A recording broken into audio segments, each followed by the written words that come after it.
ওয়াকফ সম্পত্তি এখন অতীত, কারণ এবার নজরে রয়েছে চার্চের সম্পত্তি। শুধু বর্তমান নয়, সেই ব্রিটিশ আমল থেকে খতিয়ে দেখা হবে রাজ্যের সমস্ত চার্চ এবং খ্রিস্টান মিশনারি সংস্থার জমির হিসাব। দেখা হবে কার নামে জমি ছিল, কার নামে জমি হস্তান্তর করা হয়েছে, কিভাবে সেই হস্তান্তর প্রক্রিয়া করা হয়েছে, কোনো বৈধ নথির ব্যবহার ছিল নাকি জাল নথি ব্যবহার করা হয়েছে, কোথাও কি কোনো বেআইনি দখল ছিল। এই সব কিছুর হবে তদন্ত, যার ফলে প্রশ্ন উঠতে শুরু করেছে, হঠাৎ কেন এই তদন্ত হচ্ছে, এত বছর পরে কেন এই তদন্ত হচ্ছে। ওয়াকফ সম্পত্তির পরে চার্চের সম্পত্তি, তবে কি কোথাও ধর্মীয় মেরুকরণের রাজনীতি ফের প্রকট হচ্ছে আমাদের দেশে? আজকের এই সমস্ত প্রশ্নের উত্তর, সমস্ত বিষয় সম্পর্কে আপনাদের সামনে তুলে ধরবো আমরা। তাই এই ভিডিওটি ধৈর্য ধরে শেষ পর্যন্ত দেখতে ভুলবেন না। তবে ভিডিও শুরুতেই আপনাদেরকে জানাবো, এই যে বিতর্ক, এই যে ঘটনা, এসবের সূত্রপাত কোথায় থেকে। এটা কিন্তু আমাদের রাজ্যের অর্থাৎ পশ্চিমবঙ্গের ঘটনা না, এটা মহারাষ্ট্রের নাসিকের ঘটনা। সেখানে হঠাৎ করেই অভিযোগ ওঠে, প্রায় 300 কোটি টাকা মূল্যের একটি চার্চের জমি বছরের পর বছর ধরে জাল নথি ব্যবহার করে লিজ দেওয়া হয়েছে, বিক্রি করা হয়েছে, এমনকি মালিকানাও বদল করা হয়েছে। এই অভিযোগ যখন সামনে আসে, তারপরেই কিন্তু নড়ে চড়ে বসে প্রশাসন। আবার এই মামলায় যে ভিকটিম অর্থাৎ অভিযোগকারী কিংবা ক্ষতিগ্রস্ত, সেই তালিকায় রয়েছে মহারাষ্ট্র পুলিশের নাম। অর্থাৎ একরকম ভাবে বিষয়টা বলা যায় যে চার্চের জমি বেআইনিভাবে সরকারের কাজে ব্যবহৃত হয়েছে বা সরকারকে দেওয়া হয়েছে। এর পরেই কিন্তু মহারাষ্ট্রের প্রশাসন নড়ে চড়ে বসে। মহারাষ্ট্র রাজ্যের রাজস্ব মন্ত্রী চন্দ্রশেখর বাওয়ানকুলে তিনি একটি বড় ঘোষণা করে দেন। তিনি বলেন, এখন একটা নয়, পুরো রাজ্যে, গোটা রাজ্যে যত চার্চ ও মিশনারি সংস্থার জমি রয়েছে, এই সব কিছুর অডিট করা হবে। আর শুধুমাত্র বর্তমান ডকুমেন্টস দেখা হবে না, সেই ব্রিটিশ আমল থেকে শুরু করে স্বাধীনতার পর পর্যন্ত সমস্ত ডকুমেন্ট দেখা হবে। যেমন মালিকানার পরিবর্তন, জমির হস্তান্তর, লিজ, দখল, এমনকি অন্যান্য যত গুরুত্বপূর্ণ ডকুমেন্ট রয়েছে সব এক এক করে খতিয়ে দেখা হবে। এরপর থেকেই নতুন একটা প্রশ্ন উঠেছে, তাহলে কি মহারাষ্ট্র সরকার সমস্ত চার্চের সমস্ত জমিকেই অবৈধ বলছে? এর উত্তর কিন্তু একেবারেই না। সরকার কিন্তু এমন দাবি একবারও করেন, বরং সরকার স্পষ্ট করে জানিয়ে দিয়েছে, যাদের কাছে বৈধ নথি রয়েছে তাদের চিন্তা করার কিংবা উদ্বিগ্ন হওয়ার কোনো দরকার নেই। তবে সরকার এই স্পষ্টীকরণ করে দিলেও বিতর্ক কিন্তু থামছে না, কারণ কয়েকদিন আগেই ওয়াকফ সম্পত্তি নিয়ে আমরা জানি একটা বড়সড় বিল পাশ হয়ে গিয়েছে, ওয়াকফ বিল। সেই বিল পাশ হওয়ার পর হঠাৎ করে এখন আবার চার্চের সম্পত্তি অডিট করা হবে। এটা নিয়ে কিন্তু অনেকেই প্রশ্ন তুলছেন যে তবে এবার কি দেশে ধর্মীয় মেরুকরণের রাজনীতি আবার প্রকট হচ্ছে? তবে এই বিতর্ক সম্পর্কে বাকি আলোচনা করার আগে আপনাদের এইটা জানিয়ে দেবো, এই যে চার্চের সম্পত্তি, বারবার আমরা এই কথাটা বলছি, এর ইতিহাস কি, আমাদের দেশে মোট কত চার্চের সম্পত্তি রয়েছে সেটা আপনাদের জানিয়ে দেবো। মজার বিষয় হলো, আমাদের দেশে ওয়াকফ সম্পত্তি নিবন্ধিত অর্থাৎ রেজিস্টার্ড সরকারের কাছে কতটা রয়েছে জানেন? 8.72 লক্ষ একর জমি। এটা কিন্তু ওয়াকফ সম্পত্তি হিসাবে নিবন্ধিত রয়েছে ভারতে। আর সেখানেই চার্চের সম্পত্তি হিসাবে কতটা জমি রয়েছে জানেন? সেটা হচ্ছে 20 লক্ষ একর, অর্থাৎ প্রায় 2.5 গুণের কাছাকাছি। এবার আপনাদের জানাবো এই জমির ইতিহাস। এই এত জমি এলো কোথা থেকে? এই প্রশ্নের উত্তরটা কিন্তু আজকের নয়, এটা কয়েকশো বছরের পুরানো ইতিহাস। প্রথমে যখন আমাদের দেশে বাইরে থেকে মিশনারিরা আসেন, মানে পর্তুগিজরা যখন আমাদের দেশে আসেন, তারা এসে আমাদের রাজ্যের যে রাজারা ছিলেন তাদের কাছ থেকে জমি নেওয়া শুরু করে। সেখানে চার্চ গড়তে থাকে, পাশাপাশি বিদ্যালয়, হাসপাতাল এগুলো গড়তে থাকে এবং সেগুলোকে চার্চের জমি হিসাবে নথিভুক্ত করতে থাকে। এরপর যখন ব্রিটিশ আমল শুরু হয়, তখন ইংরেজরা নিজে থেকেই মিশনারিদের জমি দেওয়া শুরু করে। একটা চার্চকে ঘিরে তার পাশে হাসপাতাল, কোন রকম সমাজ কল্যাণ বিষয়ক কোনো সংস্থান তৈরি করা হলো, হাসপাতাল তৈরি করা হলো।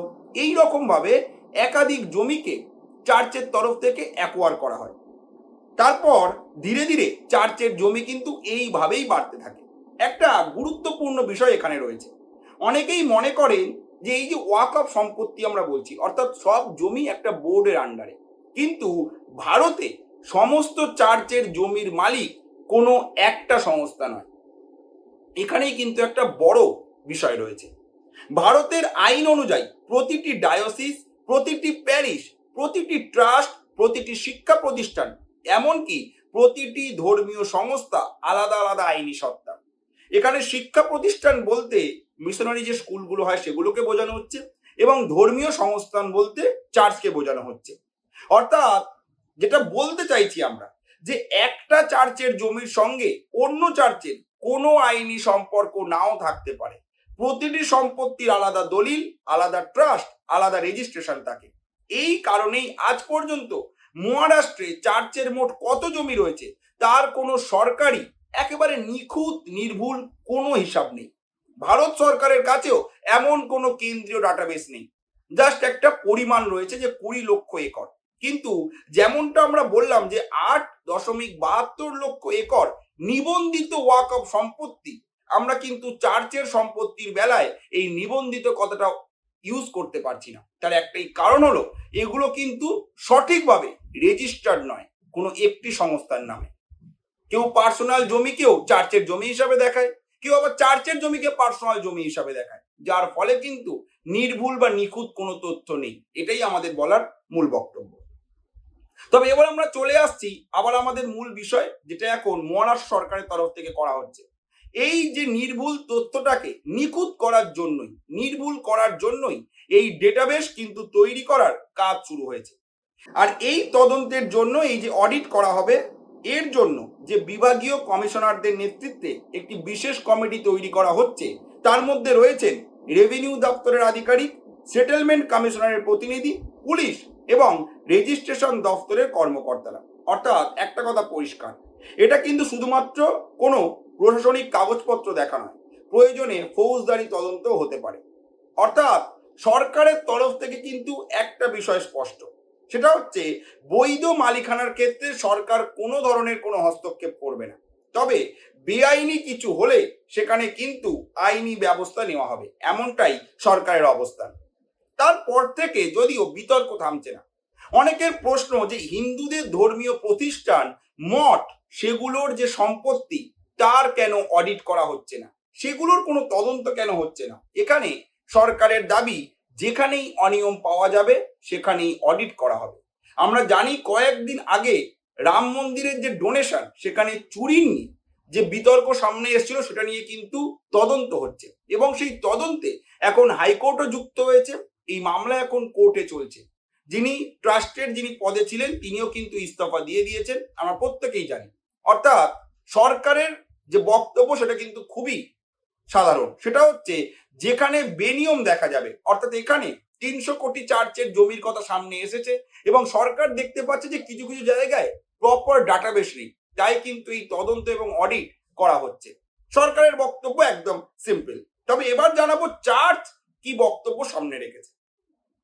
চার্চের বিভিন্ন প্রতিনিধি এবং খ্রিস্টান সংগঠনগুলির মধ্যে যদি কোথাও জালিয়াতি হয়ে থাকে অবশ্যই তদন্ত হোক, দোষীরা শাস্তি পান। কিন্তু তাদের একটা প্রশ্নও রয়েছে যে একটি নাসিকের মামলার ভিত্তিতে গোটা রাজ্যের চার্চ এবং মিশনারি প্রতিষ্ঠানের জমিকে সন্দেহের চোখে দেখা কি ঠিক? এছাড়া তাদের একটা বড় উদ্বেগও রয়েছে, সেটা হচ্ছে তাদের মতে অনেক জমির দলিল প্রায় 100-150 বছরেরও পুরানো। যেমনটা আমরা বললাম যে ব্রিটিশ আমলের সময় থেকে এটা কিন্তু চলে আসছে। তারা বলছে ব্রিটিশ আমলের রেকর্ড, পর্তুগিজ আমলের নথি, পুরনো ট্রাস্ট ডিড, এসব অনেক ক্ষেত্রেই অসম্পূর্ণ কিংবা ক্ষতিগ্রস্ত। ফলে শুধুমাত্র কাগজপত্রের অসঙ্গতি দেখেই যদি কোনো সম্পত্তিকে অবৈধ বলা হয়, তাহলে বহু আইনি জটিলতা কিন্তু তৈরি হতে পারে। অর্থাৎ চার্চের তরফ থেকে বলা হয়েছে যদি কোথাও বেআইনি কিছু থাকে তার তদন্ত হোক, তার একটা আইনি প্রক্রিয়া করা হোক। কিন্তু চার্চের তরফ থেকে এটাও বলা হচ্ছে যে একটা জমিকে দেখে সমস্ত জমিকে কিন্তু জাজ করা ঠিক নয়। আবার তাদের এটাও একটা কনসার্ন যে সমস্ত জমির দলিল কিন্তু নাও ঠিক হতে পারে। সেক্ষেত্রে সরকার কি সঠিক সিদ্ধান্ত নিতে পারবে, কিংবা কোর্ট কি সঠিক সিদ্ধান্ত নিতে পারবে? আপনাদের কি মনে হয় চার্চের সম্পত্তির যে অডিট, যেটা এখন মহারাষ্ট্রে হচ্ছে, সেটা কিন্তু এরপরে দেশের অন্যান্য রাজ্যেও ছড়িয়ে পড়তে পারে। আপনাদের কি মনে হয়, এই অডিট কি ঠিক, নাকি এই অডিট করা উচিত নয়? আপনাদের কি মতামত জানাতে ভুলবেন না কমেন্ট করে। আর এরকমই বিভিন্ন প্রতিবেদন যদি আপনারা দেখতে চান, জানতে চান, তাহলে কিন্তু অবশ্যই ফলো এবং সাবস্ক্রাইব করতে হবে আমাদের এই চ্যানেলটি। ধন্যবাদ।